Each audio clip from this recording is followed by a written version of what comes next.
Olá moçada, beleza?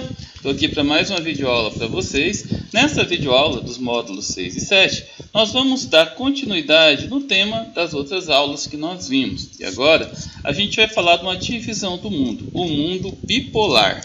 Ok? Então vamos lá? Bom, esse período, que foi de 1945 até 1991, também ficou conhecido como Guerra Fria. Foi uma guerra não declarada. Na verdade, foi uma disputa ideológica entre os Estados Unidos, que representava o capitalismo mundial, e a União Soviética, que representava o socialismo. A disputa se deu no campo de influências. Se deu no campo da corrida armamentista, aeroespacial, nuclear e também tecnológica. Bom, vamos entender um pouquinho sobre as características dessas duas grandes potências que emergiram da Segunda Guerra Mundial, que emergiram como as duas grandes potências no mundo no período do pós-Segunda Guerra Mundial. Primeiro, a potência norte-americana, ou os Estados Unidos. Os Estados Unidos foi o primeiro país, colônia, a conseguir a sua independência em 1776. Também pela sua própria distância continental, sua distância da Europa. A Europa havia muitos conflitos durante o século XIX, conflitos por expansão de território. Ele ficou fora desses conflitos. Além disso, possui uma grande extensão territorial, é a quarta maior extensão territorial do mundo, o que possibilitou uma excelente produtividade agrícola, sendo conhecido como celeiro global, e também uma grande produção industrial. Além disso, adotou um sistema liberal capitalista, que foi determinante para a sua ascensão econômica e também militar. Agora vamos entender um pouquinho as características da União Soviética. A Rússia possui uma grande extensão territorial, é de longe o maior país do mundo, quase o dobro da extensão territorial do Brasil.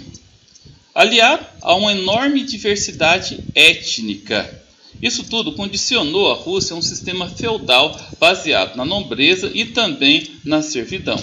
O descontentamento da população foi determinante para que houvesse uma revolução, a Revolução Russa ou Revolução Bolchevique de 1917, com a instituição da União das Repúblicas Socialistas Soviéticas. A União das Repúblicas Socialistas Soviéticas foi a Rússia, juntamente com outros 14 países: a Armênia, o Azerbaijão, a Bielorrússia, que foi chamado de Belarus, Estônia, Geórgia, Cazaquistão, Quirguistão, Letônia, Lituânia, Moldávia, Tajiquistão, Turcomenistão, Ucrânia, Uzbequistão. Bom, agora nós vamos fazer uma breve análise desses dois sistemas. No primeiro momento, o sistema capitalista, que surgiu durante a Idade Média, a Baixa Idade Média, a partir do século XI até o século XVI, e depois o sistema socialista. O sistema capitalista é baseado no sistema de trocas e também no surgimento da classe burguesa e do proletariado, que possibilita uma mudança de classes sociais e também no enriquecimento pessoal. Nessa imagem tirada do livro de estudos de vocês, é possível perceber a diferença entre a burguesia, que é o capitalista, aquele que detém os meios de produção, aquele que detém o capital, aquele que detém o contato com os fornecedores e também com os consumidores. É ele quem vai conseguir o lucro, e é ele que vai pagar o salário dos trabalhadores, ou seja, o proletariado. Então, o capitalismo tem como base o lucro, a propriedade privada, é baseado na lei da oferta e da procura, no livre mercado, ou seja, o Estado ele é visto como o entrave, O Estado aqui ele não é visto como alguém que ajuda, então tem-se a ideia do Estado mínimo. É baseado também na estratificação da sociedade, dividida entre burguesia e proletariado. Para que o sistema capitalista possa sobreviver, é necessário ter poucas pessoas ricas e muitas pessoas pobres. Agora vamos analisar o sistema socialista, que é um sistema antagônico ao capitalismo.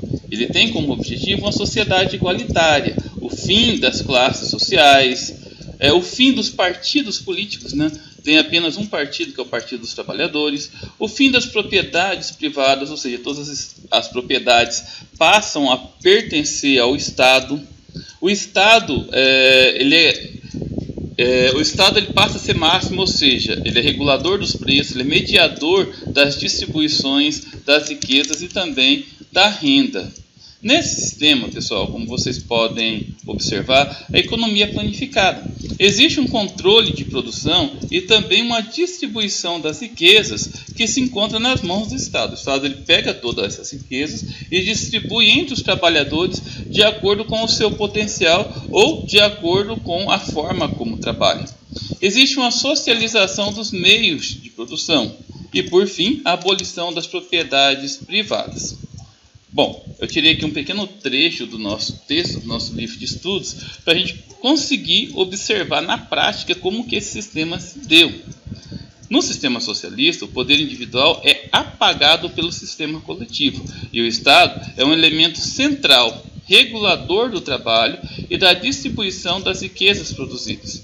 Na prática, sua aplicação mostrou-se diferente da teoria, apresentando particularidades em decorrência da maneira como ocorreu e também do contexto social e histórico em que o sistema foi implementado. Na prática, o sistema socialista foi muito ruim, foi tirano, foi opressor, perseguia as classes minoritárias, perseguia as pessoas que não concordavam com o sistema. E não deu certo, evidentemente.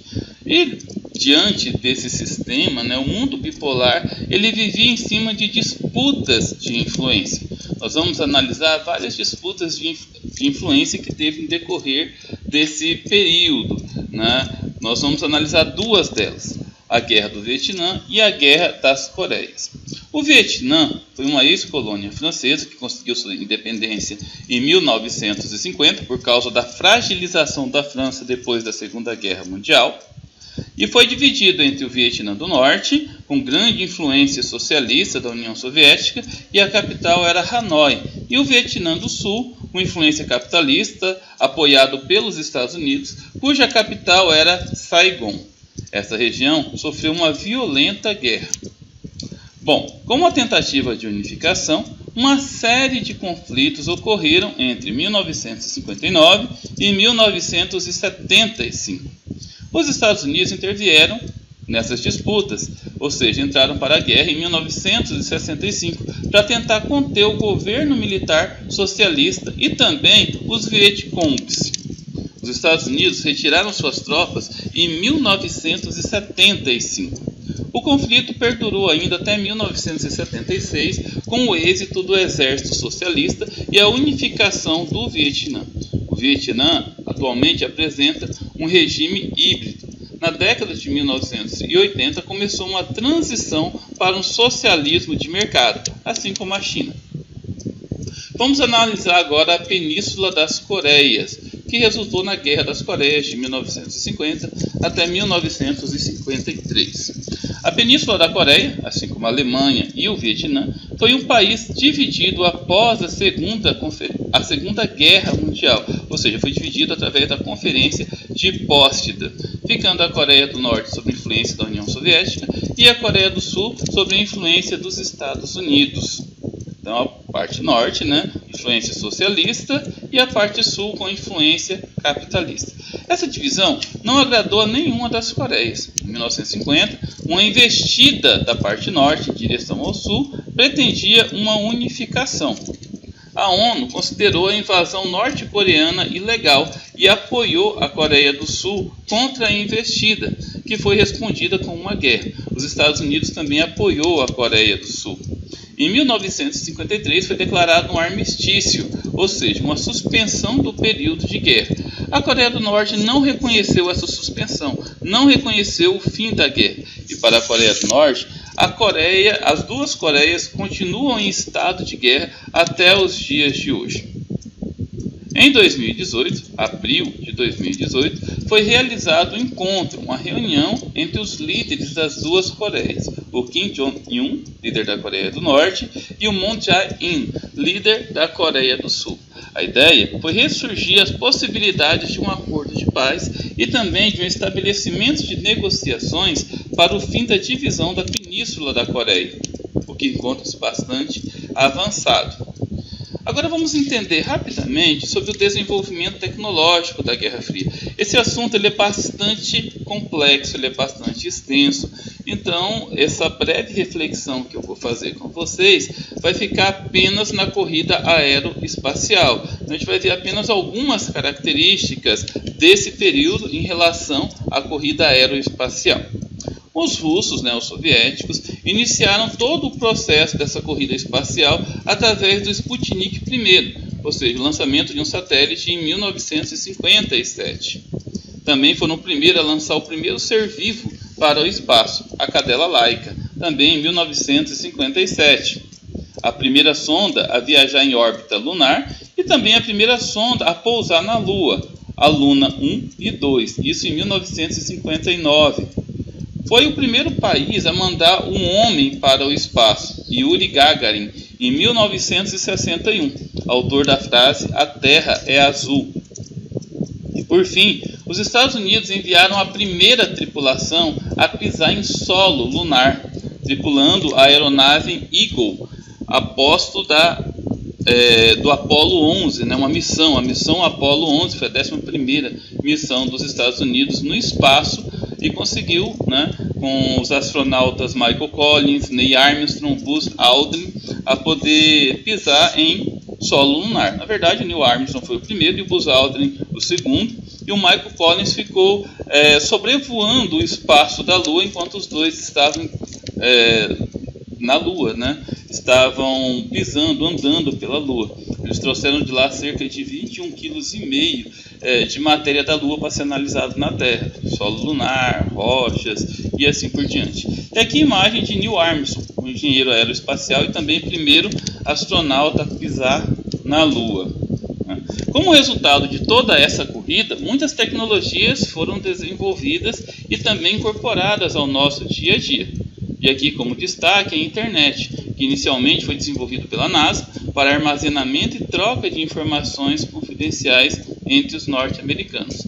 E hoje faz parte do nosso dia a dia. Hoje todos nós utilizamos diariamente a internet, inclusive para poder estar vendo esse vídeo através do YouTube. Bom pessoal, é isso aí, espero que vocês tenham curtido, Vocês podem estar acompanhando juntamente com o material de vocês essa videoaula. E agora não se esqueçam de fazer as atividades. Fiquem com Deus e até a próxima.